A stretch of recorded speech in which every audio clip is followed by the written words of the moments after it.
In the fight to reclaim America's cities, cracking down on crime is a critical step.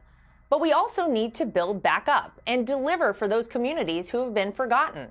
HUD Secretary Scott Turner is at the helm of this administration's effort to restore opportunity and hope. As a former minister, he knows what it takes to serve. Also, a former NFL player, Turner is ready to tackle tough problems too. See what we did there? Like America's homeless crisis, the barrier to entry for first-time home buyers, and bringing down construction costs. So we sat down in one of Washington, D.C.'s opportunity zones to talk solutions. Well, Secretary Scott Turner, Yes, we're ma'am. so happy to have you sit down from my view. Thank you so much. We're here at the Point Restaurant. This is in an opportunity zone right here in Washington, D.C. And I know during the first administration of President Trump's, you were very instrumental in helping move forward opportunity zones. First of all, remind everyone maybe what an opportunity zone is, why they're so impactful, and what you guys are doing second term. Well, thank you, Laura. It's so good to be with you. Indeed, you know, opportunity zones were transformative during the first Trump administration. My assignment was to be the executive director of the White House Opportunity and Revitalization Council. So when you think about an opportunity zone, you think about an area in urban, tribal, and rural neighborhoods that was a once thriving downtown has now been blighted and boarded up. Areas that haven't seen investment in decades. And so there's 8,764 opportunity zones around the country. And the Tax Cuts and Jobs Act, when it created the opportunity zone policy, gave a tax incentive, a capital gain tax incentive to draw in private capital, if you will. And so thus far, there's been almost $90 billion of private capital invested in opportunity zones around the country for new job creation, new housing, new income streams. And so when you create projects such as this beautiful place that now brings people in the community together, it creates jobs, it creates new opportunity for families. And now that we have Opportunity Zone 2.0, the president is very excited about it. There's great anticipation from the private sector, great anticipation from the public sector. People's lives change.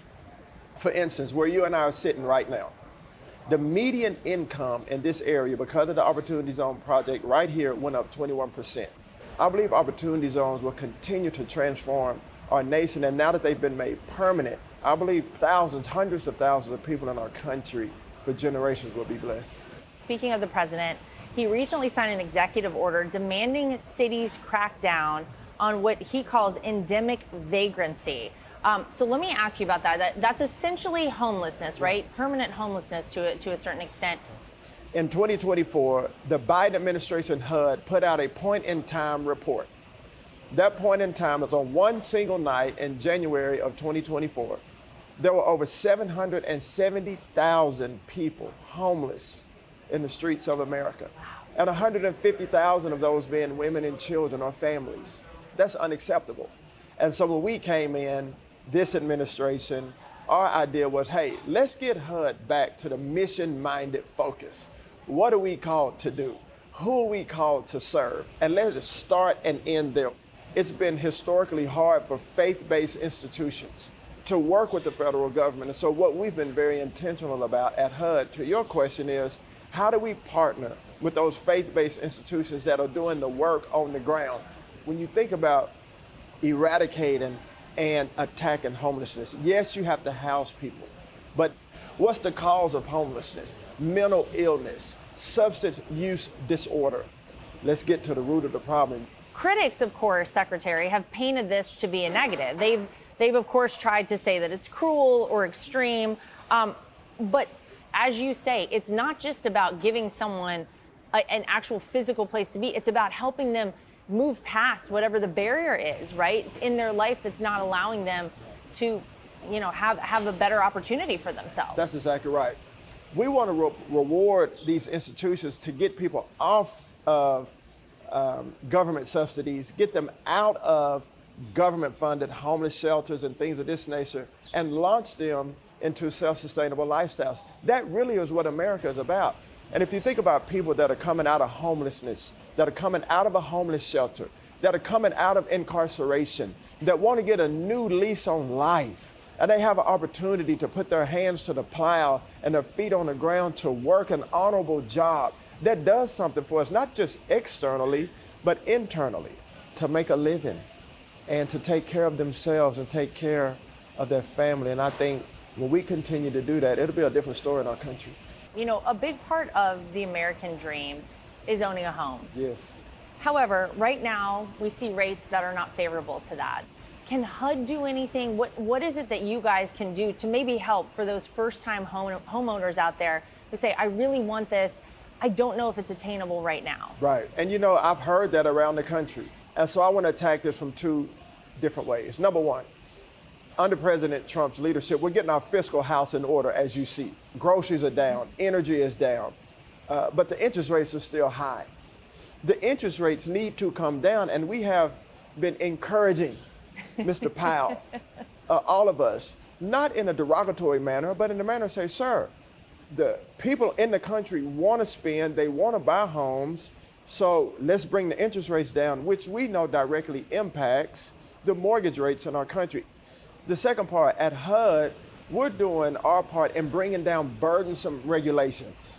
Because when you bring regulations down, it brings the cost of building down. Laura, to build a multifamily project, for instance, 40% of the cost is regulation. Really? To build a single family project, yes ma'am, 25% of the cost is regulation. And that's unsustainable in our country. And so attacking those regulations, bringing the cost down, bringing the supply up, bringing down the interest rates, I think will unleash development and building in our country. You've been very open about your Christian faith. Yes. It's played a very big role in your life, but also you come from a working class family. So tell me how those two parts of you have shaped the person here today. I love the Lord Jesus. I wouldn't be sitting here had it not been for the grace of God. My father taught me to have a tremendous work ethic. As long as I've known my father, he's always had multiple jobs. He's always, had his main job, but then he cleaned buildings forever. I used to go and help my dad clean buildings. And my mother taught me how to have a tremendous faith in the Lord. And that's what drives me every day. It drove me in the NFL. It drives me in business when I was in the legislature. And now being the secretary of HUD, I'm learning and growing every day. But I have great people around me to help me. Well, Secretary Turner, I know you have a big development coming up. Yes. Is it an opportunity zone? What can you tell us about it? It is. It's a great new development in an opportunity zone that I think that your viewers and those around this country will be very happy in the days ahead. Oh, okay. Let's go see. All right. Behind us, this is a full circle moment. This is where you started your career Indeed. with the Washington Redskins. It was Yes. once the Redskins Stadium. This stadium, the beloved RFK Stadium, is indeed where I had my start in 1995 as a rookie with the Washington Redskins. But now, today, Josh Harris, the owner of the Washington Redskins, or the Commanders, will be bringing a new stadium, $2.7 billion private investment right here in an opportunity zone. It's surreal to think just 30 years ago that I played my first game right here at RFK. So I stand here very humble. I have a big smile on my face, I can't help it, because it just brings back such sweet memories when Norv Turner called my name and said, get in the game. And I stayed in the game for 9 years.